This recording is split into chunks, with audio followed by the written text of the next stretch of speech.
எழுதின சுவிசேஷம் 28ஆம் அதிகாரம் 1 முதல் 6 வரைக்கும் உள்ள வசனங்கள். 6வது வசனத்தை நான் வாசிக்கிறேன். அவர் இங்கே இல்லை, தாம் சொன்னபடியே உயிர்த்தெழுந்தார். கர்த்தரே வைத்த இடத்தை வந்து பாருங்கள்.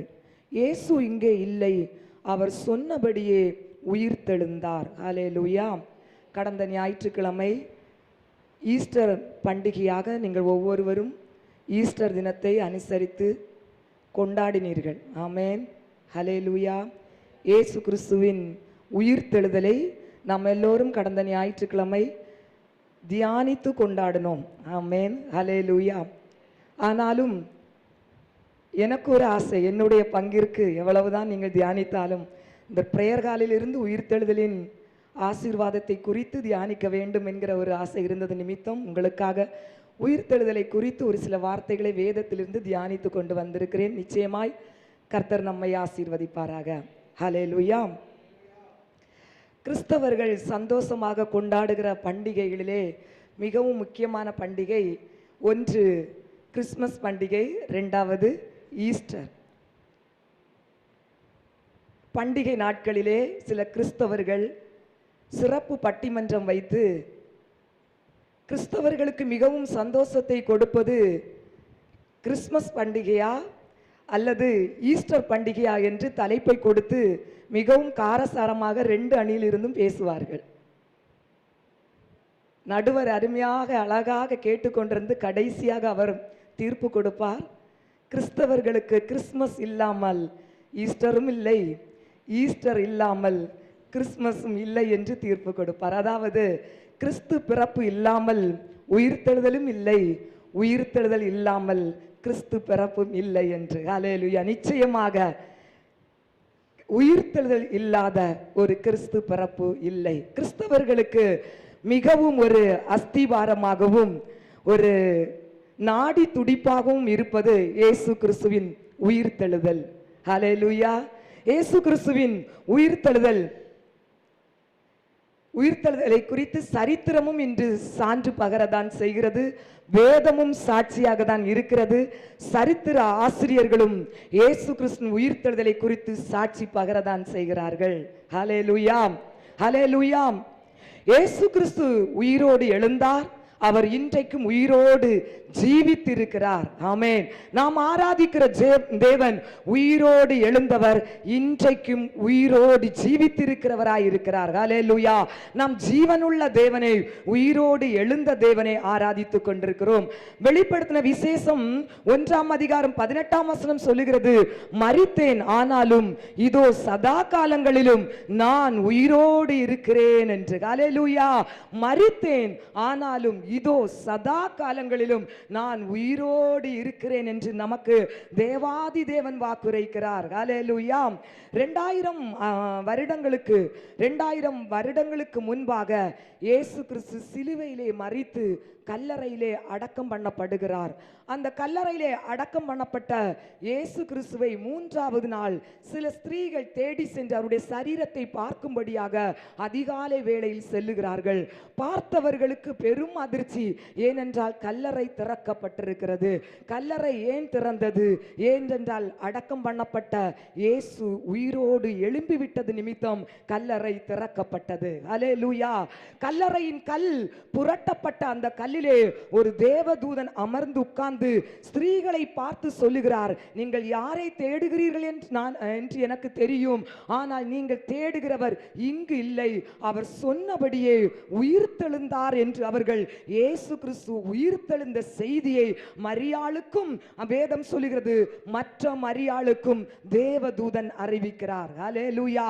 இயேசு உயிர்த்தெழுந்தார் என்கிற செய்தியை தேவதூதன் ஸ்திரீகளுக்கு வெளிப்படுத்துவதை நாம் அந்த இடத்திலே பார்க்க முடியும். தேவஜனமே, இன்றைக்கு உலகத்திலே பார்த்தீங்கன்னா பல மதங்கள், மிகவும் சிறப்பு மிகுந்த மதங்கள் இந்த உலகத்திலே காணப்படுவதை நாம் பார்க்க முடியும். ஹல்லேலூயா. பல மதங்கள் இந்த உலகத்திலே இருந்தாலும் அந்த மதத்தை ஸ்தாபித்த எந்த தெய்வங்களும் இந்த உலகத்திலே மரித்தார்கள். ஆனாலும் அவர்களுடைய கல்லறைகள் இன்றும் மூடப்பட்டு இருக்கிற நிலைமையில் தான் இருக்கிறது. ஹல்லேலூயா. இன்றும் மரித்த அந்த தெய்வத்துடைய அந்த மதத்துடைய தலைவர்கள் இன்றைக்கும் அவருடைய கல்லறைகள் மூடப்பட்ட வண்ணமாக தான் இருக்கிறது. ஆனாலும் இயேசு கிறிஸ்துவின் கல்லறை மட்டுமே இன்றைக்கும் திறந்த வண்ணமாகவே இருக்கிறது. அல்லேலூயா. ஏனென்றால் அவர் உயிரோடு எழுந்தது நிமித்தம் அவருடைய கல்லறை மட்டும் இன்றைக்கும் திறந்ததாய் இருக்கிறது. வேறு எந்த மதத்தை ஸ்தாபித்த மத தலைவருடைய கல்லறைகளும் திறக்கப்பட்டதாக சரித்திரம் கூறவே இல்லை. அல்லேலூயா. கிறிஸ்தவர்கள் ஒருவர்கள் தான் கிறிஸ்து உயிரோடு எழும்பினார் என்கிற அந்த பண்டிகையை இன்று வரைக்கும் கொண்டாடி கொண்டு வருகிறார்கள். அல்லேலூயா. நாம் சந்தோஷமாக சொல்ல முடியும், நான் ஆராதிக்கிற என் தேவன் உயிரோடு எழும்பினார். அதற்கு சாட்சி அவருடைய கல்லறை இன்றைக்கும் திறந்த வண்ணமாகவே இருக்கிறது. அல்லேலூயா. வேதத்திலும் பார்த்தீங்கன்னா ஒரு சிலர் உயிரோடு எழும்பினதை நாம் பார்க்க முடியும். மரித்த லாசருவை இயேசு உயிரோடு எழுப்பினார். நாயினூர் ஊரில் உள்ள ஒரு விதவையின் மகனை இயேசு உயிரோடு எழுப்பினார். அது மட்டுமல்லாமல் சாரிபாத் என்கிற ஊரில் உள்ள ஒரு விதவையின் சாரிபாத் என்கிற ஊரில் உள்ள ஒரு விதவையின் மகனையும் எலிசா உயிரோடு எழுப்புகிறார். பல உயிர்த்தெழுதல்கள் வேதத்தில் நடந்தது என்று நாம் பார்க்கிறோம். அல்லேலூயா. அந்த உயிர்த்தெழுதல் வேதத்தில் நடந்தாலும் அந்த உயிர்த்தெழுதலில் மறுபடியும் ஒரு மரணம் சம்பவித்ததை நாம் பார்க்க முடியும். ஏன் அந்த மரணம் நடந்தது என்றால், உயிர்த்தெழுந்த அவர்கள் இந்த மாமிசத்துக்குரிய இந்த உலகத்துக்குரிய அந்த மண்ணான சரீரத்தோடு உயிரோடு எழும்பினார்கள். அதனால் அவர்கள் மறுபடியும் மரித்தார்கள். அல்லேலூயா. ஆனால் இயேசு பார்த்தீங்கன்னு சொன்னா இந்த உலகத்துக்குரிய சரீரத்தோடு மட்டும் எழும்பவில்லை. அவர் பரலோகத்துக்குரிய உன்னதத்துக்குரிய சரீரத்தோடும் மகிமையின் சரீரத்தோடும் அவர் உயிரோடு எழும்பினார். இன்றைக்கு நாம் இயேசு கிறிஸ்துவை பல விதத்திலே கற்பனை பண்ணி கொண்டு ஆராதிக்கிறோம். அல்லேலூயா. அவர் ஒரு தச்சனுடைய மகனாக கற்பனை பண்ணுகிறோம். அவரை ஒரு மேய்ப்பராக நாம் கற்பனை பண்ணி அவரை ஆராதித்துக் கொண்டிருக்கிறோம். அல்லேலூயா. அது மட்டுமல்லாமல் சிலுவையில் தொங்கினவராயும் நாம் அவரை கற்பனை பண்ணி ஆராதிக்கிறோம். அல்லேலூயா. அது மட்டுமல்லாமல் பார்த்தீங்கன்னா அவர் படகிலே நின்று காற்றையும் கடலையும் அதட்டும் போது எப்படி அதிகாரம் உள்ளவராகி நின்றாரோ அந்த வண்ணமாகவும் நாம் கற்பனை பண்ணுகிறோம். அல்லேலூயா. சிலர் யூதருடைய தோற்றத்தை வைத்து இயேசு கிறிஸ்துவை கற்பனை பண்ணுகிறார்கள். சிலர் குழந்தையாகவும் இயேசு கிறிஸ்துவை பார்த்து கற்பனை பண்ணி அவர் தெய்வம் இப்படிதான் இருக்கிறார் என்றும் அவர்கள் கற்பனை பண்ணி ஆராதிக்கிறார்கள். தவறில்லை. அல்லேலூயா. எப்படி நாம் ஆராதித்தாலும் தவறில்லை. ஆனாலும் அவர் இருந்தவர் இன்றைக்கு பார்த்தீங்கன்னா இருந்தவர் இன்றைக்கும் இருக்கிறவராய் இருக்கிறார். இருந்தவர் இருக்கிறவராய் இன்று இருக்கிறார். இருந்தவராய் நாம் அவரை பார்த்து கொண்டிருக்கிறோம். ஆனால் உயிர்த்தெழுந்த தெய்வம் இப்போ எப்படி இருக்கிறாரோ அந்த வண்ணமாய் அவரை நாம் ஆராதிக்க வேண்டும் என்று கர்த்தர் விரும்புகிறார். அல்லேலூயா. அல்லேலூயா. உயிர்த்தெழுந்த தெய்வம் எப்படி இன்றைக்கு உயிரோடு இருக்கிறாரோ அந்த வண்ணமாய் நாம் அவரை ஆராதிக்க வேண்டும் என்று கர்த்தர் விரும்புகிறார். அல்லேலூயா. அவர் எப்படி இருக்கிறார்? வெளிப்படுத்தின விசேஷம் 1ஆம் அதிகாரத்திலே சொல்லப்படுகிற பாருங்க, நான் முந்தினவரும் பிந்தினவரும் ஆதியும் அந்தமும் அல்பாவும் ஒமேகாவுமாய் இருக்கிறேன் என்று தன்னை அவர் வெளிப்படுத்துகிறார். அல்லேலூயா. அந்த உன்னத தேவனுடைய ரூபம் பார்த்தீங்கன்னா மனிதனுடைய கற்பனைக்கு எட்ட முடியாத ஒரு ரூபமாய் இருக்கிற விதமாய் தான் அவர் உயிரோடு எழும்பினார். இயேசு கிறிஸ்து மனித கற்பனைக்கு அப்பாற்பட்ட விதமாய் உயிரோடு எழும்பினார். தேவ ஜனமே, ஹல்லேலூயா. அவர் பார்த்தீங்கன்னா அவரை குறித்து வேதம் சொல்லுகிறது, நிலையங்கி தரித்தவராயும் பகுதியிலே தங்க கச்சையை உடுத்துவித்தவராயும் அவர் இருக்கிறார் என்று. அது மட்டுமல்லாமல் பார்த்தீங்கன்னா நம்ம நினைக்கலாம் அவருடைய கண்கள் புறாவை போன்ற அமைதியான சாந்தமுள்ள கண்கள் உடையவராய் இருக்கிறார் என்று. இன்றைக்கு உயிரோடு எழும்பின இயேசுவின் கண்கள் பார்த்தீங்கன்னா அக்னி ஜுவாலை போன்ற கண்கள் உடையவராய் இருக்கிறார். ஹல்லேலூயா. அவருடைய வெளிச்சத்துக்குள்ளும் பிரசன்னத்துக்குள்ளும் மனுஷரால் நிற்க முடியாத அளவுக்கு மகிமையிலே வாசம் பண்ணுகிற தேவனாய் இருக்கிறார். ஹல்லேலூயா. அவருடைய சிரசு தலை மயிர் பார்த்தீங்கன்னா வெண் பஞ்சை போல உறைந்த மலையை போல் இருக்கிற விதமாய் இருக்கிறது என்று வேதம் அவரை குறித்து தெளிவுபடுத்துகிறது. ஹல்லேலூயா. அவருடைய பாதங்கள் வனாந்தரத்திலும் மலைகளிலும் காடுகளிலும் நடந்து திரிந்த பாதங்கள் என்று நாம் நினைக்கிறோம். அவருடைய பாதங்களை குறித்து வேதம் சொல்லுகிறது, உலைக்களத்தில் வைக்கப்பட்ட வெண்கலம் போன்ற பாதங்களை உடையவர் என்று வேதம் சொல்லுகிறது. ஹல்லேலூயா. அப்படிப்பட்ட மேன்மை உள்ளவராகிதான் இயேசு கிறிஸ்து உயிரோடு எழும்பினார். அந்த உயிர்த்தெழுந்த இயேசு பாத்தீங்கன்னு சொன்னா எதற்காக இவ்வளவு மேன்மையாய் உயிர்த்தெழுந்தார்? அந்த உயிர்த்தெழுதலின் மூலமாக நமக்கு என்ன ஆசீர்வாதத்தை அவர் வாக்குரைத்திருக்கிறார்? வேதம் சொல்லுகிறது பாருங்க, 1 தெசலோனிக்கேயர் 4:14 வேதம் சொல்லுகிறது பாருங்க,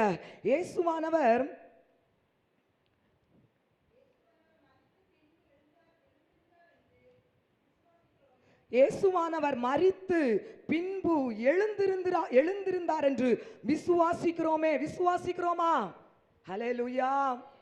இயேசுவானவர் மரித்து பின்பு உயிரோடு எழும்பினார் என்று விசுவாசிக்கிறோமே. எத்தனை பேர் சொல்ல முடியும் இயேசு உயிரோடு எழும்பினார்? ஆமென் சொல்லலாமா? கரங்களை உயர்த்தி. இயேசு உயிரோடு எழும்பினார் என்பதை நான் விசுவாசிக்கிறேன்.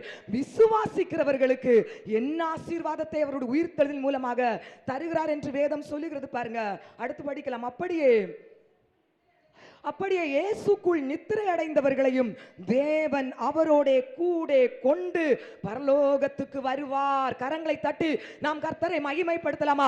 இயேசு மரித்தோரிலிருந்து உயிரோடு எழும்பினது நிமித்தம் நமக்கு தந்திருக்கிற ஆசீர்வாதம், இயேசு கிறிஸ்துவுக்குள் யாரெல்லாம் நித்திரை அடைகிறார்களோ, இயேசு கிறிஸ்துவுக்குள் யாரெல்லாம் தன்னுடைய வாழ்க்கையை அமைத்து உயிரோடு ஜீவனோடு வாழ்ந்து கொண்டிருக்கிறார்களோ அவர்கள் ஒவ்வொருவருக்கும் அவருடைய உயிர்த்தெழுதலை போல ஒரு உயிர்த்தெழுதல் உண்டாகும் என்று வேதம் நமக்கு சொல்லுகிறது. அது யாருக்கு? அவருடைய உயிர்த்தெழுதலை விசுவாசிக்கிறவர்களுக்கு. ஹல்லேலூயா. 16ஆம் வசனம் பாருங்க. ஏனெனில் எப்படி அவர் வருவார் பாருங்க. ஏனெனில் கர்த்தர் ஆரவாரத்தோடும் பிரதான தூதனுடைய சத்தத்தோடும் தேவ எக்காலத்தோடும் வானத்திலிருந்து இறங்கி வருவார். யார் வருவார்? உயிர்த்தெழுந்து பரலோகத்துக்கு சென்ற தெய்வம் எக்காலத்தோடும் பிரதான தூதனுடைய சத்தத்தோடும் பாருங்க, ஆரவாரத்தோடும் கர்த்தர் உயிர்த்தெழுந்தவர் மறுபடியும் இறங்கி வருவார். எதற்காக என்றால் நம்மை உயிரோடு எழுப்பி அவரோடு பாருங்க வசனம் சொல்லுகிற 17ஆம் வசனம், எப்பொழுதும் அவரோடு இருப்பதற்காக. ஹல்லேலூயா. எப்பொழுதும் அவரோடு இருப்பதற்காக அவர் உயிர்த்தெழுந்த தெய்வம் நம்மை உயிரோடு எழுப்பி கொண்டு போகும்படியாக வருவார். எப்படி வருவாராம்? வசனம் சொல்லுகிறது பாருங்க. கர்த்தர் ஆரவாரத்தோடும், சொல்லுங்களா, ஆரவாரத்தோடும் பிரதான தூதனுடைய சத்தத்தோடும் தேவய காலத்தோடும் வானத்திலிருந்து தேவன் இறங்கி வருவார். ஹல்லேலூயா. 17ஆம் வசனம், எப்பொழுதும் அவரோடு இருப்பதற்காக அவர் நம்மை அழைத்து செல்லும்படியாக வருவார். ஹல்லேலூயா. இயேசு உயிரோடு எழும்புவதற்குரிய மேன்மை என்ன? நாமும் கிறிஸ்துவுக்குள் ஒருவேளை நாம் மரித்திருந்தால், ஒருவேளை நாம் மரிக்காமல் உயிரோடு அவர் வரும்போது இருந்தால், கிறிஸ்துவுக்குள் யாரெல்லாம் பாவ அறிக்கை செய்து ரட்சிக்கப்பட்டு மூழ்கி ஞானஸ்தானம் எடுத்து யாரெல்லாம் பரிசுத்தாவின் அபிஷேகத்தை பெற்று பரிசுத்தத்தின் மேல் பரிசுத்தத்தோடு மகிமை மேல் மகிமையோடு தன்னுடைய வாழ்க்கை நடத்தி செல்லுகிறார்களோ அவர்களை உயிரோடு எழுப்பும்படி இயேசு உயிரோடு எழும்பினார். ஹல்லேலூயா. இதுதான் உயிர்த்தெழுதலின் மேன்மை. ஹல்லேலூயா. ரோமர் 8:11 சொல்லுது பாருங்க.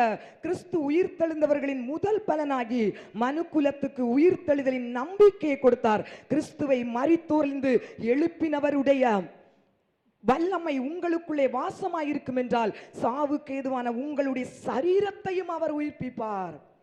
ஹல்லேலூயா. நீங்க பைபிள் எல்லாரும் கொண்டு வந்தீங்கல்ல, பார்க்கணும். நான் வாசிக்கிறது சரியா இருக்கான்னு பார்க்கணும் வேதத்துல. ஹல்லேலூயா. ரோமர் 8:11 சொல்லி பாருங்க. கிறிஸ்து முதற் பலனாகி உயிர்த்தெழுந்தார் மனுக்குலத்திற்காக. உயிர்த்தெழுதலின் நம்பிக்கையை நாம் ஒவ்வொருவருக்கும் இயேசு உயிர்த்தெழுதல் மூலமாக கொடுத்திருக்கிறார். ஹல்லேலூயா. ஈஸ்டரை கொண்டாடுறோமே, இயேசு கிறிஸ்து உயிர்த்தெழுதலை கொண்டாடுறோமே. ஏன் கொண்டாடுறீங்கன்னு கேட்டா, அவர் உயிர்த்தெழுந்தார் கொண்டாடு. அவர் உயிர்த்தெழுந்ததன் மூலமாக உனக்கு என்ன ஆசீர்வாதம் கிடைச்சுன்னு கேட்டா நம்ம சொல்லணும், அவருடைய உயிர்த்தெழுதல் மூலமாக நான் உயிர்த்தெழும்புவேன் என்கிற நம்பிக்கையை எனக்கு அவர் கொடுத்தார், அதனால கொண்டாடுறேன். ஹல்லேலூயா. அதனால நான் ஈஸ்டரை கொண்டாடுறேன். ஆமென். ஹல்லேலூயா. பாருங்க, இயேசு கிறிஸ்துவை கல்லறையிலே அடக்கம் பண்ணி 3ஆம் நாள் வந்த போது பாருங்க, இந்த வேத வசனம் சொல்லுகிறது பாருங்க, மனுக்குலத்துக்கு உயிர்த்தெழுதலின் நம்பிக்கையை கொடுத்தார். கிறிஸ்துவை மரித்தோரிலிருந்து எழுப்பினவருடைய ஆவி உங்களுக்குள் வாசமாயிருக்கும் என்றால், அப்ப மரித்த இயேசு கிறிஸ்துவை கல்லறையிலே அடக்கம் பண்ணிட்டாங்க. 3ஆவது நாள் உன்னதத்திலிருந்து அவரை உயிரோடு எழுப்புகிற உயிர்த்தெழுதலின் வல்லமை எருசலேமுக்கு நேராக இறங்குகிறது. ஹல்லேலூயா. அந்த உயிர்த்தெழுதலின் வல்லமை உன்னதத்திலிருந்து இறங்கும் போது பாத்தீங்கன்னு சொன்னா முழு எருசலேமே ஒரு அதிர்வை கொடுக்கும்படியாக உன்னதத்திலிருந்து தேவ வல்லமை பலமாய் இறங்கினது நிமித்தம் இயேசு கிறிஸ்துவை அடக்கம் பண்ணி வைத்திருந்த அந்த கல்லறையின் கல் புரட்டப்படுகிறது. இயேசு கிறிஸ்து மேலே அந்த வல்லமை இறங்கும் போது அவர் உயிரோடு எழும்புகிறார். ஹல்லேலூயா. அதான் வேதம் சொல்லுகிறது, அந்த உயிர்த்தெழுதலின் வல்லமை உனக்குள் இறங்குமேயானால் மரிப்பதற்காக அழிந்து போகிறதற்காக உருவாக்கப்பட்ட உன் சரீரமும் உயிர்ப்பை உண்டாக்கி தரும் என்று வேதம் சொல்லுகிறது. சாவுக்கு ஏதுவான உங்களுடைய சரீரத்தையும் அந்த உயிர்த்தெழுதலின் வல்லமை உயிர்ப்பிக்கும். இன்றைக்கு பலவீனத்தோடு, வியாதியோடு, பாடோடு, பிரச்சனையோடு, மரித்த அனுபவத்தோடு என்னென்ன காரியத்தில் இங்க வந்திருக்கீங்களோ, அவருடைய உயிர்த்தெழுதலின் வல்லமை உங்களுக்குள் வல்லமையாய் இருங்குமே. ஆனால் எந்த இடத்திலே ஒரு மரித்த அனுபவத்தை நாம் சந்தித்துக் கொண்டிருக்கிறோமோ அதிலே ஒரு உயிர்த்தெழுதலை கர்த்தர் தர வல்லமை உள்ளவராய் இருக்கிறார். குடும்பத்திலே சமாதானம் மரித்து இருக்கிறதா? குடும்பத்திலே ஆசீர்வாதம் மரித்து இருக்கிறதா? சரீரத்திலே பலவீனத்தினாலே அவயவங்கள் பாதிக்கப்பட்டிருக்கிறதா? தேவஜனமே, ஆண்டவரை நோக்கி பாருங்க. ஆண்டவரே, உங்க உயிர்த்தெழுதலின் வல்லமை எனக்குள் வல்லமையாய் இறங்கட்டும் என்று. எப்பேற்பட்ட மரித்த அனுபவத்தை உயிர்ப்பிக்கிற வல்லமை தான் உயிர்த்தெழுதலின் வல்லமை. எந்தன் பலவீன நேரங்களில் புது கிருபை, எந்தன் பலவீன நேரங்களில் புது கிருபை தந்தீரையா. இயேசு ராஜா என் பலனானீர், எதற்கும் பயமில்லை. சொல்லுங்க கரங்களை தட்டி, இயேசு ராஜா என் பலனானீர், எதற்கும். வாய் திறந்து ஆமே. ஆராதனை, ஆராதனை. அவர் உயிரோடு எழுந்ததனால் பயமில்லை. ஆராதனை, ஆராதனை உமக்கே, ஆராதனை உமக்கே, ஆராதனை உமக்கே, ஆராதனை உமக்கே, ஆராதனை உமக்கே, ஆராதனை உமக்கே. ஹல்லேலூயா. சாவுக்கு எதுவான நம்முடைய சரீரங்களை உயிர்ப்பிக்கிற வல்லமை தான் இயேசு கிறிஸ்துவை உயிரோடு எழுப்பின அந்த பரிசுத்த ஆவி என்கிற உன்னத வல்லமை. ஹல்லேலூயா. பாருங்க, அந்த உயிர்த்தெழுதல், இயேசு கிறிஸ்துவுடைய சரீரத்திலே உயிர்த்தெழுதல் உண்டாகிறதற்கு நிறைய மணி நேரம் ஆச்சுதா அப்படின்னு சொன்னா இல்லவே இல்லை. ஒரு நிமிடம். வேதம் சொல்லுகிறது 1 கொரிந்தியர் 15:51 ஒரு நிமிஷத்திலே, இமை பொழுதிலே நாம் எல்லோரும் மறுரூபமாக்கப்படும். இயேசு கிறிஸ்துடைய சரீரத்திலே அந்த உன்னதத்தின் வல்லமை இறங்கின மாதத்திலே ஒரு நிமிடத்திலே அவர் உயிர்த்தெழுந்தவராய் எழும்பினது போல நாமும் அவர் எக்கால சத்தத்தோடு மத்திய ஆகாயத்திலே வரும்போது ஒரு நிமிடத்திலே மகிமையின் ரூபம் அடைந்து அவரோடு சேர்ந்து அவரோடு ராஜாதி ராஜாவாகிய தேவனோடு நாம் வாழுவோம். எவ்வளவு மேன்மையான ஒரு ஆசீர்வாதம். ஹல்லேலூயா.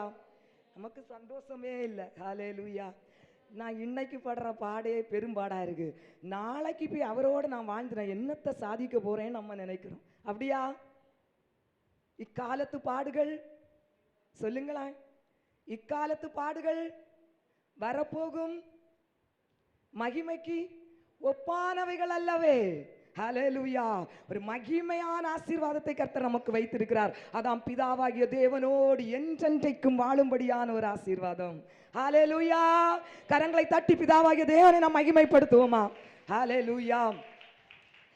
சரி, இன்றைக்கு பாருங்க, நம்ம தியானிக்க போகிற ஒரு வார்த்தை இயேசு கிறிஸ்து உயிர் தெழுந்த பிறகு பேசின வார்த்தைகள். ஹல்லேலூயா. இயேசு கிறிஸ்து உயிரோடு இந்த உலகத்திலே ஊழியம் செய்கிற நாட்களிலே செய்த நாட்களிலே அநேக காரியங்களை பேசினார். நம்ம அநேக வார்த்தைகளை தியானித்திருக்கிறோம். இன்றைக்கு நாம் தியானிக்க போகிறது இயேசு கிறிஸ்து உயிரோடு எழும்பின பிறகு அவர் பேசின வார்த்தைகள் என்னென்ன, அதை தான் நாம் தியானிக்க போகிறோம். ஹல்லேலூயா. கர்த்தர் நம்மோடு பேசுவாராக. ஆண்டவருடைய சமூகத்திலே நாம் மிகவும் ஒரு தாகத்தோடு வாஞ்சையோடு காத்திருப்போம். கர்த்தர் பெரிய காரியங்களை செய்வாராக. முதலாவது, இயேசு கிறிஸ்து உயிரோடு எழும்பின பிறகு அவருடைய உயிர்த்தெழுதலுக்கு பிறகு பேசின வார்த்தை மத்தேயு 28ஆம் அதிகாரம் 9ஆம் வசனம்.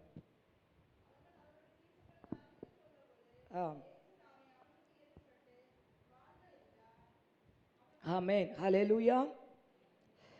மத்தேயு எழுதின சுவிசேஷம் 28ஆம் அதிகாரம் 9ஆம் வசனம். இயேசு உயிர்த்தெழுந்த பிறகு பேசின வார்த்தை. அவர்கள் அவருடைய சீசர்களுக்கு அறிவிக்க போகிற போது இயேசு தாமே அவர்களுக்கு எதிர்ப்பட்டு வாழ்க என்றார். ஹல்லேலூயா. இயேசு பேசின முதல் வார்த்தை ஆமென். ஹல்லேலூயா. ஆமென். ரொம்ப சந்தோஷமா இருக்கு. செய்தி எப்படி போகுதுன்னு உள்ளத சரியா நீங்க நிதானித்து எடுத்துட்டீங்க. ஆமென். ஹல்லேலூயா. பரலோக தேவன் சந்தோஷப்படுவார் வார்த்தையில நமக்கு இருக்கிற தாகம். ஹல்லேலூயா. முதலாவது உயிர்த்தெழுந்த இயேசு பேசின வார்த்தை வாழ்க. ஹல்லேலூயா. வேதம் சொல்லுகிறது மரியாளும் மகதலேனா மரியாளும் மற்ற மரியாளும் இயேசு கிறிஸ்துவின் சிலுவையை இயேசு கிறிஸ்துவின் கல்லறையை பார்க்கும்படியாக அங்கு தேடி போறார்கள். அங்கு தேவதூதன் சொல்லுகிறான் அவர் சொன்னபடியே உயிர்த்தெழுந்து விட்டார் என்று. இந்த செய்தியை இந்த 2 பெண்களும் அறிந்து 2 ஸ்திரீகளும் அறிந்து மிகுந்த சந்தோஷத்தோடு ஒருவித பதட்டத்தோடு இயேசு கிறிஸ்துவின் சீசர்களுக்கு அறிவிப்பதற்காக ஓடிக்கொண்டிருக்கிறார்கள்.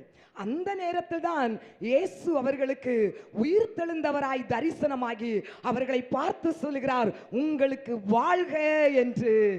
வாழ்க. உயிர்த்தெழுந்த இயேசு பேசின முதல் வார்த்தை வாழ்க. ஹல்லேலூயா. வாழ்க என்றால் நம்மை வாழ்த்துகிற ஒரு வார்த்தை தான் வாழ்க. ஹல்லேலூயா. ஹல்லேலூயா. பாருங்க, இன்னைக்கு நம்ம வாழ்ந்து கொண்டிருக்கிற அந்த காலகட்டத்தில் அரசியல்வாதிகள் சில அரசியல் தலைவர்களை தொண்டர்களுக்கு பிடித்து விட்டதென்றால் ஊர்வலத்தில் எல்லாம் அவருடைய பெயரை சொல்லி வாழ்க வாழ்க என்று வாழ்த்துவார்கள். ஹல்லேலூயா. அதே இது அந்த தொண்டனுக்கு நாட்கள் செல்ல செல்ல அந்த தலைவரை பிடிக்கவில்லை என்றால் ஒளிக ஒளிக என்று சொல்லி தூற்றுவார்கள். ஹல்லேலூயா. அது இருக்கட்டும், நம்ம வாழ்க்கையை குறித்து தியானிப்போம். வாழ்க வாழ்க என்று வாழ்த்துகிற ஒரு வார்த்தை தான் வாழ்க என்பதின் அர்த்தம். ஹல்லேலூயா. நீங்கள் நீடூழி வாழ வேண்டும். இந்த உலகத்தில் நீங்கள் இன்னும் தேவை. உங்களுக்கும் நீங்கள் ஆசீர்வாதமாய் இருக்க வேண்டும், மற்றவர்களுக்கும் நீங்கள் ஆசீர்வாதமாய் இருக்க வேண்டும் என்று மனப்பூர்வமாய் சொல்லுகிற ஒரு வார்த்தை தான் வாழ்க. ஹல்லேலூயா. வேதத்திலே பார்த்தீங்கன்னா அநேகர் வாழ்த்தின வாழ்க என்ற வார்த்தைகளை நாம் தியானிக்க முடியும். முதலாவது வேதத்திலே பார்த்தீங்கன்னா சவுல் ராஜாவாய் அபிஷேகம் பண்ணி சிங்காசனத்திலே அமர்ந்த மாத்திரத்திலே முழு இஸ்ரவேல் ஜனங்களும் சவுல் ராஜாவே வாழ்க என்று அவரை வாழ்த்துவதை நாம் பார்க்க முடியும். ஹல்லேலூயா. அது மட்டுமல்லாமல் ஊசாய் என்பவன் அப்சலோமை பார்க்க வரும்போது அப்சலோமை ராஜாவே வாழ்க என்று அவன் வாழ்த்துகிறான். ஹல்லேலூயா. பத்சேபாள் தாவீதை பார்க்க வரும்போது அவருடைய சமூகத்தில் பணிந்து ராஜாவே வாழ்க என்று வாழ்த்துகிறார். சாலோமோனை பார்த்த ஜனங்கள் எல்லாரும் ராஜாவே வாழ்க என்று வாழ்த்துகிறார்கள். ஹல்லேலூயா. வாழ்க என்பது நிறைவான ஒரு ஆசீர்வாதத்தை நாம் ஒவ்வொருவரும் சுதந்தரித்துக் கொள்ள வேண்டும் என்று சொல்வதற்காக சொல்லப்படுகிற ஒரு வார்த்தை தான் வாழ்க. ஹல்லேலூயா. நிறைவான ஒரு வாழ்க்கையை நாம் சொந்தப்படுத்த வேண்டும், பரிபூர்ணமான ஒரு வாழ்க்கையை சொந்தப்படுத்த வேண்டும், எல்லாவற்றிலும் ஒரு பெருக்கத்தை நாம் சொந்தப்படுத்த வேண்டும், எல்லாவற்றிலும் ஒரு உயர்வை நாம் சொந்தப்படுத்த வேண்டும், எல்லாவற்றிலும் ஒரு பரிபூர்ண வளர்ச்சியை நாளுக்கு நாள் நாம் பெற்றுக்கொள்ள வேண்டும் என்பதற்கு அடையாளம் தான் வாழ்க என்ற சொல்லையும் அவர்கள் சொல்வதை பார்க்கலாம். இயேசு கிறிஸ்துவும் ஸ்திரீகளை பார்த்து உயிர்த்தெழுந்த இயேசு முதலாவது சொன்ன வார்த்தை வாழ்க. இன்றைக்கு இந்த வார்த்தை கேட்கிற தேவஜனத்துக்கும் இந்த உயிர்த்தெழுதலின் நாட்களிலும் ஆண்டவர் பார்த்து சொல்லுகிற ஒரு வார்த்தை வாழ்க என்று. ஏனென்றால் வேதம் சொல்லுகிறது பிரியமானவளே உன் ஆத்துமா வாழ்வது போல நீ எல்லாவற்றிலும் வாழ்ந்து சுகமாயிரு. தேவனுடைய ஆசீர்வாதம், தேவனுடைய விருப்பம் நாம் ஒவ்வொருவரும் எல்லாவற்றிலும் வாழ்ந்து சுகமாய் இருக்க வேண்டும் என்பதுதான். ஹல்லேலூயா. ஹல்லேலூயா. எல்லா காரியத்திலும் ஒரு பெருக்கம், ஒரு வளர்ச்சி, ஒரு விருத்தி நம்முடைய வாழ்க்கையில் உண்டாக வேண்டும் என்று ஆண்டவர் விரும்புகிறார். அப்ப பாருங்க, அந்த விருப்பம், அந்த திட்டம் சில நேரத்திலே நம்முடைய வாழ்க்கையில மாற்றப்படுகிறது. எந்த இடத்திலே தேவ திட்டம் மாற்றப்படுகிறதோ ஒரு நிமிடம் நம்மை நாம் ஆராய்ந்து பார்க்க வேண்டும். தேவனுடைய விருப்பம் நாம் வாழ வேண்டும். தேவனுடைய விருப்பம் நம்முடைய ஒரு வாழ்க்கையில் ஒரு பெருக்கம் உண்டாக வேண்டும். தேவனுடைய விருப்பம் எல்லாவற்றையும் சம்பூரணமாய் முழுவதுமாய் நாம் சொந்தப்படுத்த வேண்டும் என்று. ஏன் நம்முடைய வாழ்க்கையிலே குறைவு? நாம் ஒரு நிமிடம் நம்மை நாமே ஆராய்ந்து பார்க்க வேண்டும். எந்த இடத்திலே தவறினேன், எந்த இடத்திலே ஆண்டவருக்கு மீறி நான் நடந்தேன் என்பதை நம்மை ஒரு நிமிடம் ஆராய்ந்து பார்த்து தேவ சமூகத்திலே நாம் மன்றாடி மனம் திரும்புவோம் என்றால் கர்த்தர் நம்முடைய வாழ்க்கையிலே இந்த ஆசீர்வாதத்தை சுதந்தரிக்கும்படியாக கிருபை செய்வார். ஹல்லேலூயா, ஹல்லேலூயா. வேதம் சொல்லுகிறது பாருங்க, அப்போஸ்தலனாகிய பவுல் சொல்லுகிறாரு, பவுல் நட்டான், அப்போலோ நீர் பாய்ச்சினான், ஆனாலும் விளைய செய்கிறது கர்த்தரே. நம்ம என்ன பிரயாசப்பட்டாலும் விளைய செய்வதும் ஆசீர்வதிக்கிறதும் தேவனுடைய திட்டம், தேவனுடைய கரத்தில் இருக்கிறது. ஹல்லேலூயா. உங்களுடைய தொழிலிலே நாளுக்கு நாள் ஒரு வளர்ச்சி வர வேண்டும் என்பது தேவ திட்டமாய் இருக்கிறது. குடும்பத்திலே நாளுக்கு நாள் ஒரு ஆசீர்வாதத்தின் மேன்மையை நீங்கள் சுதந்தரித்துக் கொள்ள வேண்டும் என்பது தேவ திட்டமாய் இருக்கிறது. ஊழியத்திலே நாளுக்கு நாள் ஒரு பெருக்கம் உண்டாக வேண்டும் என்பது தேவ திட்டமாய் இருக்கிறது. ஹல்லேலூயா, ஹல்லேலூயா. எல்லாமே தேவ திட்டமாய் இருக்கும்போது இதில் எந்த ஒரு காரியத்திலே நாம் தடுமாறுகிறோமோ, எந்த காரியத்திலே தேவ திட்டத்துக்கு மீறி நாம் தேவ வார்த்தைக்கு மீறி நடக்கிறோமோ, அந்த நேரத்தில் தேவனுடைய திட்டம் நம்முடைய வாழ்க்கையிலே நடைபெறாதபடி தடை பண்ணுகிறது. ஹல்லேலூயா. இந்த நாளிலும் கர்த்தர் நம்மோடு சொல்லுகிற வார்த்தை, எல்லாவற்றிலும் சுகமாய் இருந்து நீ வாழ்க. ஹல்லேலூயா. நாம் வாழும்படியாக கர்த்தர் விரும்புகிறார், நம்மை வாழ்த்துகிற தெய்வம். ஹல்லேலூயா. அது மட்டுமல்லாமல் பாருங்க, நீதிமொழிகள் 16:18 ஒரே ஒரு வசனத்தை சாலமன் சொல்லுகிறார் பாருங்க, நம்முடைய வாழ்க்கையில் ஒரு மேன்மையை காண முடியாதபடிக்கு, நம்முடைய வாழ்க்கையில் ஒரு உயர்வை காண முடியாதபடிக்கு இருக்கிற ஒரு முதன்மையான காரணம், அழிவுக்கு முன்னானது அகந்தை, விழுதலுக்கு முன்னானது மனமேட்டிமை என்று பிரசங்கி சொல்லுவதை நாம் பார்க்கலாம். நம்முடைய வாழ்க்கையிலே ஒரு மேன்மையும் ஒரு உயர்வையும் ஒரு வளர்ச்சியும் காண முடியாதபடி இருப்பதற்கு காரணம் நம்முடைய மனமேட்டிமை. ஹல்லேலூயா. நான் சொல்லல, இன்னும் ஒரு மாதிரி பார்க்காதுங்க, வசனம் சொல்லுது, அழிவுக்கு முன்னானது நம்ம எப்ப அகந்தையா மேட்டிமையா, என்னுடைய திறமை, என்னுடைய மேன்மை தான், என்னுடைய அறிவு தான், என்னுடைய பலம் தான் எப்போ நம்முடைய சிந்தனையில நினைக்குறோமோ அப்போ நம்முடைய வளர்ச்சியிலே ஒரு அடி விழுது, நம்முடைய ஆசீர்வாதத்திலே ஒரு குறைவு வர தொடங்குது. ஹல்லேலூயா. மேட்டிமையும் அகந்தை நம்முடைய இருதயத்தை விட்டு நம்ம மாற்றி தேவ சமூகத்திலே நம்ம போய் நம்மை தாழ்த்தி ஆண்டவருடைய சமூகத்தை நம்ம நோக்கி பார்ப்போமானால் நாளுக்கு நாள் கர்த்தர் ஒரு வளர்ச்சியும் விருத்தியும் நம்முடைய வாழ்க்கையில் தருவார். ஹல்லேலூயா. அடுத்ததாக பார்க்கலாம், உயிர் தெழுந்த இயேசு பேசின வார்த்தை மத்தேயு 28:10. ஆம்,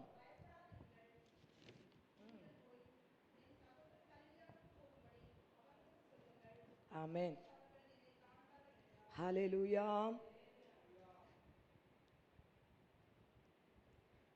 இரண்டாவது இயேசு கிறிஸ்து பேசின, உயிர் தெழுந்த இயேசு கிறிஸ்து பேசின வார்த்தை பாருங்க, பயப்படாதிருங்கள். ஹல்லேலூயா. பயப்படாதிருங்கள்.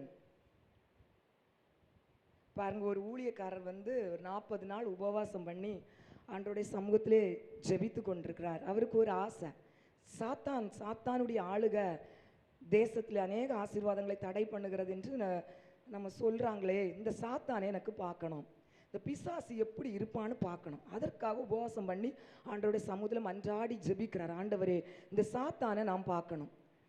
சரி, நம்முடைய தெய்வம் ஜெபத்தை கேட்கிறவர். ஹல்லேலூயா.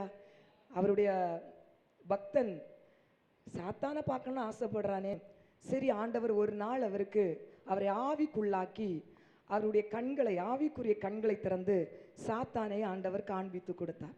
சாத்தானுடைய ரூபம் பார்த்தீங்கன்னா அவனுடைய ரூபம் முழுமையும் தீமையின் அடையாளமாக இருக்கிறது. அவன் தந்திரசாலியாக இருக்கிறான். அவன் மற்றவங்களை அழிக்கும்படியான ஒரு ரூபத்தோடு அவன் இருக்கிறான், பயங்கரமாக இருக்கிறான். ஹல்லேலூயா. அந்த ரூபத்தை அவன் பார்த்ததும் அந்த ஊழியக்காரர் பார்த்ததும் பார்த்தீங்கன்னா உடம்பெல்லாம் அப்படியே நடுங்கி பயந்து மூச்சு இல்லாமல் அப்படியே கீழே விழுந்துட்டார். உடனே ஆண்டவர் சொன்னார், நீ எதுக்கு பயந்த? நான் உன் கூட தானே துணையாக நிற்கிறேன். நீ அவனை பார்த்தாயா? சாத்தான சங்கிலினால கட்டி வச்சிருக்கிறத பார்த்தியா? அவனுடைய தலையை பார்த்தீங்க, மரணத்துக்கு எதுவாக செதைச்சி வச்சிருக்கிறத நீ பார்த்தியா? அப்படிப்பட்ட சாத்தானை நீ பார்த்துட்டு ஏன் பயந்தேன்னு சொல்லி ஆண்டவர் கேட்குறாரு. ஹல்லேலூயா. ஆண்டவர் சொல்றாரு, வசனம் சொல்லுது பாருங்க, அவனுடைய வல்லமை நான் பிடுங்கி அவன் மேல் உனக்கு அதிகாரத்தை நான் உனக்கு கொடுத்திருக்கிறேனே, நீ எதற்காக பயந்தேன்னு ஆண்டவர் சொல்றார். இப்போ நிறைய நேரத்தில் பார்த்தீங்கன்னா நமக்கு பயம், அதனால்தான் ஏசப்பா உயிரோடு எழும்பின உடனே சொன்னாரு, நீங்க பயப்படாதிருங்கள். சிலருக்கு பயத்தை குறித்து நம்ம தியானித்து கொண்டுதான் இருக்கிறோம். ஆனாலும் இன்றைக்குள்ள பயத்தை குறித்து வேறு விதமாக ஆவியானவர் பேசுகிறார். இன்றைக்குள்ள பயம் பார்த்தீங்கன்னா, சிலருக்கு கல்லறை கிட்ட போயிட்டோம்னா ரொம்ப பயந்துருவாங்க. கடந்த ஒரு 5 வருடத்துக்கு முன்பாக பார்த்தீங்கன்னா, பிரதர் ஆர்மியில் இருக்கிறதுனால லீவுக்கு வரும்போது காலையில் 4 மணிக்கெல்லாம் எழும்பி ஓடுவாங்க. ஒரு 20 கிலோமீட்டர்லாம் காலையில் எழும்பி ஓடுவாங்க. இப்போ ஓடுறத பார்த்த ஒரு பையன் கேட்டான், அண்ணா நீங்கள் ஓடுறீங்களே, நானும் உங்கள் கூட ஓட வரேன், என்னையும் நீங்கள் கூட்டிகிட்டு போங்க அப்படின்னு சொல்லிட்டு கேட்டான். இப்போ சரி வாடா, 4 மணிக்கு இந்த டீ கடை பக்கத்தில் வந்து நெல்லு, நம்ம சேர்ந்து போய் ஓடிடலாம் அப்படின்னு சொல்லிட்டு அந்த பையன்கிட்ட சொல்லியாச்சு. அவனை சரியாக வந்துட்டான் 4 மணிக்கு. ரொம்ப உற்சாகமாக 2 பேரும் ஓட தொடங்கினாங்க. அவனுக்கு இந்த இடத்துல உள்ள எல்லாம் தெரியும், எங்கே இருளு, எங்கே அது இருக்குது, எங்கே இது இருக்குது எல்லாம் தெரிஞ்சவன். சரியாக 2 பேரும் ஓடினாங்க 4 மணிக்கு போல். ஆர்மிக்காரர் கொஞ்சம் வேகமாக தான் நடப்பார். அவன் முதல் நாள் ஓடுறதுனால கொஞ்சம் ஸ்லோவாகிட்டான். கொஞ்சம் ஒரு 10 அடி பின்னால் வந்துட்டு குறிப்பிட்ட ஒரு இடம் வரும்போது அவன் இருதயத்தில் தெரியுது, இங்கே கல்லறை இருக்கும் இல்லையா, கல்லறை இருக்கும் இல்லையான்னு 10 அடிக்கு முன்னாலே கல்லறையை எட்டி பார்க்க தொடங்கிட்டான். எட்டி பார்த்தவன் அங்கே இருக்கும் இருக்கும் இருக்கும் இருக்கும் இருக்குன்னு பார்த்தான், இருந்தது. அல்லேலூயா. அங்கேருந்து ஏதோ வரும் வரும் வரோனே ஓடுறவன் ரோடை பார்த்து ஓடணும். அங்கே இருக்கிறதுல அவனுக்கு என்ன பார்வை, அவன் அங்கே பார்த்து அங்கே ஏதோ இருக்குது, வரோம் எழும்போம் எழும்போன்னு சொன்னால் உண்மையிலேயே எழும்பிட்டு. பார்த்தவனுக்கு பார்த்தீங்கன்னா நாக்கு தாந்துட்டு சத்தம் வரல, அண்ணா அண்ணான்னு கூப்பிட வரல. அப்படியே உடம்பெல்லாம் ரொம்ப விரைக்க தொடங்கிட்டு. ஓடுனவங்க கொஞ்ச நேரமாக சத்தத்தை காணலையேன்னு திரும்பி பார்க்குறான். அவன் அங்கே அப்படியே நிற்கிறான் உறைஞ்சி போய்.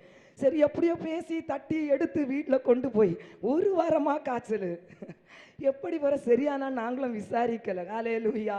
அதனால தான் ஆண்டவர் சொல்ல, நீ பயந்தியனா பிசாசு ஒன்றை மேற்கொண்டுருவான். ஹல்லேலூயா. இருக்கு இருக்கு இருக்குன்னா இருக்கும்.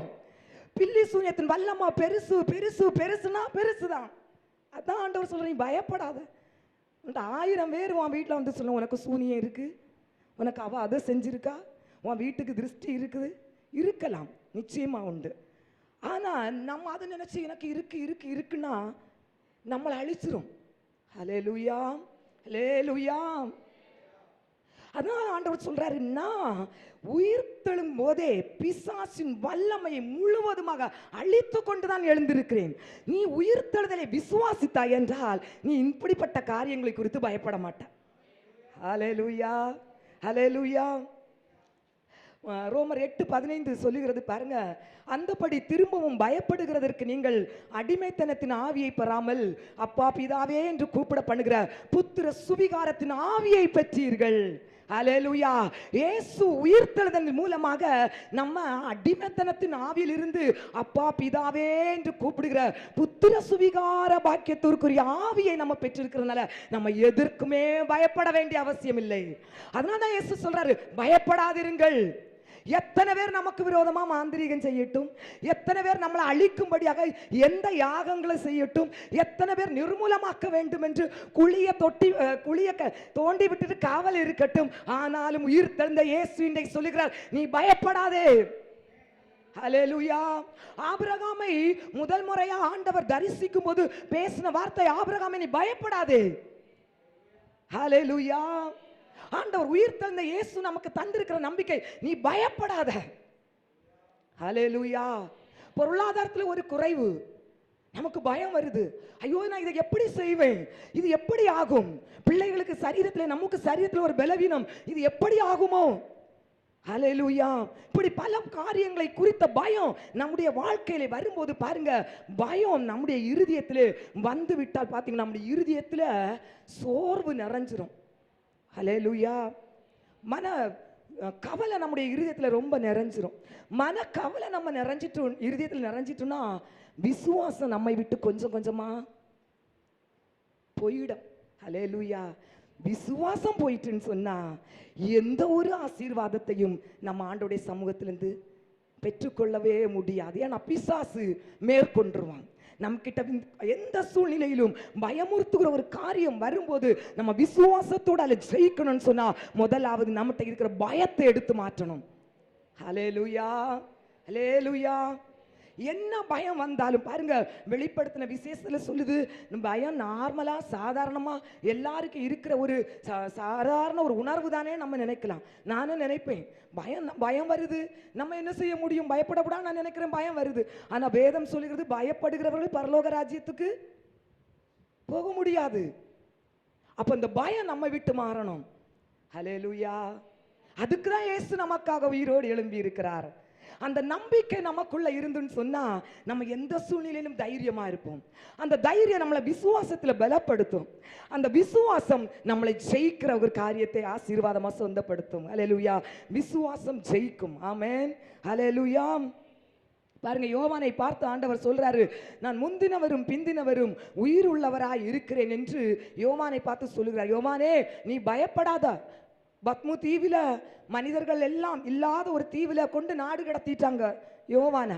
ஆண்டவர் யோவானுக்கு தரிசனமாகி அவர் பேசின வார்த்தை, யோவானே நீ பயப்படாத, நான் முந்தினவரும் பிந்தினவரும் உயிர் உள்ளவருமாய் இருக்கிறேன், அதனால் நீ பயப்படாத, நான் உன் கூட தான் இருக்கிறேன்.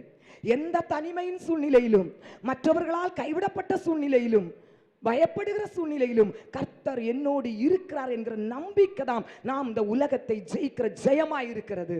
ஹல்லேலூயா.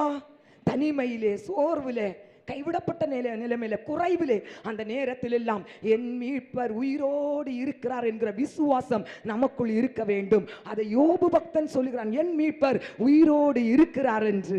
ஹல்லேலூயா. அத்தனை சோதனையிலும் அத்தனை பாடிலும் யோபு பக்தனுடைய வாழ்க்கையிலே வாயிலிருந்து வந்த வார்த்தை, என் மீட்பர் உயிரோடு இருக்கிறார். நம்மளால சொல்ல முடியுமா? தனிமைப்படுத்தப்பட்ட சூழ்நிலைகளிலும், நம்ம மிகவும் குறைவின் நிமித்தமும் கைவிடப்பட்ட சூழ்நிலையிலும், பயமுறுத்துகிற சூழ்நிலையிலும் என் மீட்பர் உயிரோடு இருக்கிறார் என்று நம்முடைய வாயினால நம்ம அறிக்கையிட முடியுமா? தேவஜனமே, அதை தேவன் விரும்புகிறார். ஹல்லேலூயா.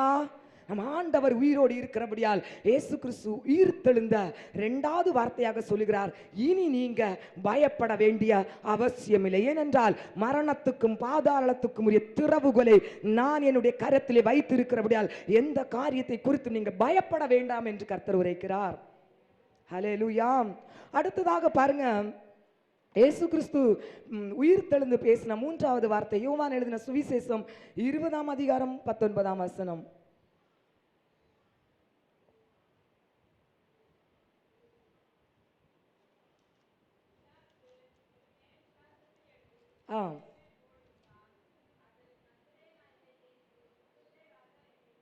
யோவான் எழுதின சுவிசேஷம் ஆம் ஆம்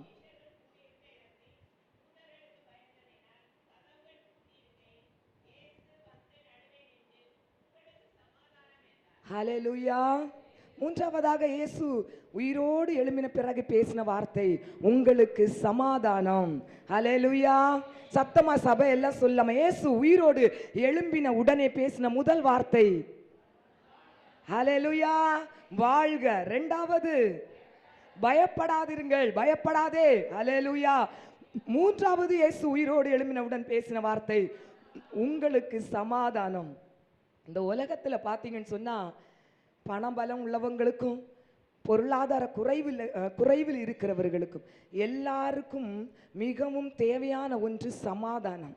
இந்த சமாதானம் எங்கு கிடைக்கும், யாரிடம் கிடைக்கும், எப்படி கிடைக்கும் என்று சமாதானத்துக்கு வழி தெரியாதபடி ஜனங்கள் அலைந்து ஓடிக்கொண்டிருக்கிறார்கள். ஹல்லேலூயா.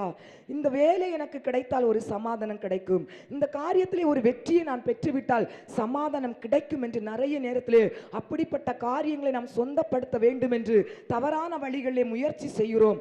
ஆனால் நாம் எதிர்பார்க்கிற அந்த சமாதானத்தில் ஒரு ஏமாற்றத்தை தான் நான் அடைகிறோம். ஹல்லேலூயா. ஒரு முழுமையான சமாதானத்தை இன்றைக்கு அநேகர் சுதந்திரித்துக் கொள்ளவில்லை.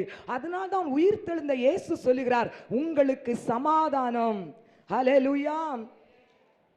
சங்கீதம் 29:11 சொல்லுகிறது பாருங்க, ஆண்டவர் சொல்லுகிறார், கர்த்தர் தமது ஜனத்திற்கு சமாதானம் அருளி அவர்களை ஆசீர்வதிப்பார். அவர் ஒருவர் தான். ஹல்லேலூயா.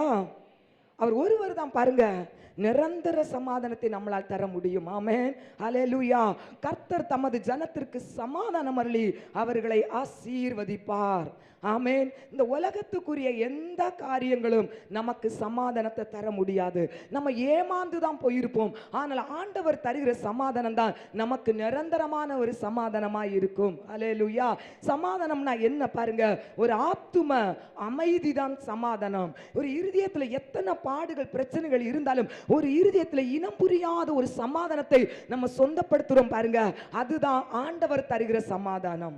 ஹல்லேலூயா. அந்த சமாதானத்தை இயேசு நான் உங்களுக்கு தருகிறேன் என்று சொல்லுகிறார். இன்னைக்கு அநேகருக்கு வேலை இருக்குது, வாழ்க்கையில சமாதானம் இல்லை.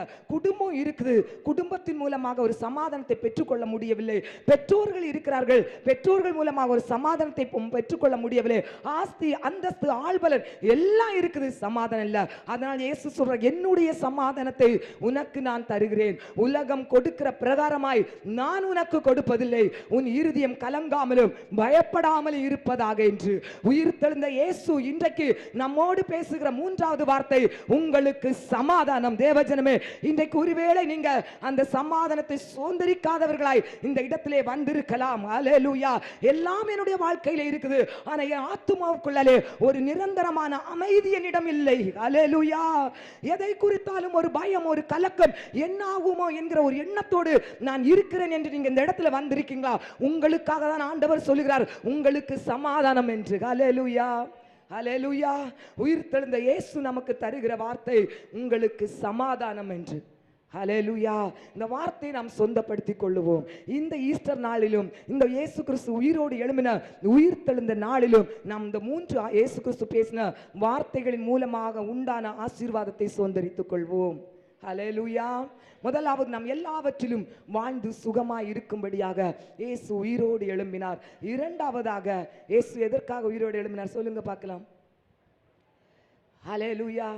நமக்கு இருக்கிற பயத்தை மாற்ற முடியும். மரண பயம், பிசாசினால் வருகிற பயம், எல்லா காரியங்களையும் குறித்து வருகிற பயத்தை மாற்றும்படியாக தான் இயேசு உயிரோடு எழும்பினார். அந்த பயத்தை கர்த்தர் இன்றைக்கு நமக்கு மாற்றி தருவார். ஹல்லேலூயா. மூன்றாவதாக, இயேசு நமக்கு சமாதானம் இல்லாமல் அலைந்து கொண்டிருக்கிறோம். ஒரு பரிபூர்ண சமாதானத்தை நாம் சொந்தப்படுத்த முடியல, ஆனால் உயிர் தெழுந்த இயேசு நமக்கு இன்றைக்கு மெய்யான ஒரு சமாதானத்தை தரும்படியாக விரும்புகிறார். இந்த ஆசீர்வாதத்தை இந்த உயிர்த்தெழுதல் நாட்களிலே நாம் சொந்தரித்துக் கொள்வோம். கர்த்தர் பெரிய காரியங்களை செய்வாராக. நம்ம எல்லாரும் எழும்பி நின்று கண்களை